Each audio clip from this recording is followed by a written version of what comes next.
እኛ አትበይ። በየሬስቶራንቱ እየሄድሽ ዝም ብለሽ ከማንም ጎረምሳ ጋር እየፖሰትሽ ከዛ ደግሞ ጊፍት ሲገዛልሽ እንዳለ እየፖሰትሽ እኛ ሴት ጓደኞቼ እኮ ናቸው። ደግሞ ምን ችግር አለ እንዴ? ምንም ሴት ጓደኞቼ ምናምን ነገር አትበይኝ። ሴት ተብሎ ነው ወደ ወንድ የሚገባው። እስቀጥል ደግሞ ቤት የምትባለው ጓደኛሽ ወንድ ነው፣ ሴት እራሱ አይደለችም። ምን አልካተ? ይህ ሰውዬ ጭሱን ላመጣ። ቆይ ቤትዬ እንደዛ አለ። ይኸውልህ ቆይ የሆንከውን ተረጋግተህ አስረዳኝ። ንገረኝ፣ ትሰማለህ? የምር በጣም እውነቴን ነው የምልሽ ሜሪ፣ በጣም ተሳፍሬ። እኔ አሁን አንድ ቀን ከልክዬሽ አውቃለሁ? እኔ አንድ ቀን ምን አጉድዬብሽ ነው? እስኪ አሁን ምን ጠይቀሽኝ ምን እምቢ ብዬሽ አውቃለሁ?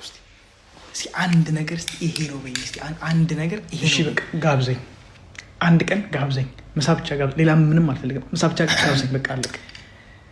በእርግጥ ቃሉም እንደሚለው የሰው ልጅ ሜሪዬ በእህል ብቻ አይኖርም በእግዚአብሔር ቃል እንጂ። ለዚህም ነው እኛ አሁን ከቀልባችን መመለስ ያልቻሉ። ገብቶሻል? እኛ እኮ ሳንበላም እኮ መኖር እንችላለን አይደለም? ይህን ብላ ይበልኬታ አባክ ምን አንቀሸቀሸ?